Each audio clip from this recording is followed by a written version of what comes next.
కాంగ్రెస్ ఖాతాలో ఉన్న లీడ్ కూడా పోయింది. కాంగ్రెస్ ఖాతాలో ఉన్న ఒక్క లీడ్ కూడా పోయింది. అది బీజేపీకి యాడ్ అయింది.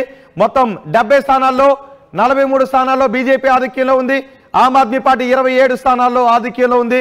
సో కాంగ్రెస్ ఎగ్జిట్ పోల్ అంచనాలను ఎగ్జాక్ట్ గా ఎంప్లాయీస్ నిజం చేసిన పరిస్థితి కనిపిస్తుంది. కాంగ్రెస్ 0, బీజేపీ 43, ఆమ్ ఆద్మీ పార్టీ 27 స్థానాల్లో మాత్రమే పరిమితమైంది. సచిన్. రైట్ రోహిత్, మీరు అన్నట్టుగా ఎగ్జాక్ట్ గా పోస్టల్ బ్యాలెట్స్ కి సంబంధించినటువంటి పోస్టల్ బ్యాలెట్ సాధారణంగా మాట్లాడుకుంటూ ఉంటాం. పోస్టల్ బ్యాలెట్ లో ఏదైతే ఉంటుందో అదే రెప్లికేట్ అవుతూ ఉంటుంది. కానీ కొన్ని స్థానాలు ట్రెండింగ్ చూసుకుంటే కనుక భారతీయ జనతా పార్టీకి పెరుగుతూనే ఉన్నాయి. అంటే 26, 43, 1 ఇటువంటి సిచ్యువేషన్ కనిపిస్తుంది. సో ఇక్కడ ఒకటే చెప్పడం జరుగుతుంది. కొన్ని ఎగ్జిట్ పోల్ ఫలితాలు మనం చూసుకుంటే కనుక అవి రెప్లికేట్ అవుతున్న సిచ్యువేషన్ ఉంది. ఎందుకంటే ఎగ్జిట్ పోల్ ఫలితాల్లో కూడా దాదాపు ఇటువంటి ట్రెండ్ కనిపించింది.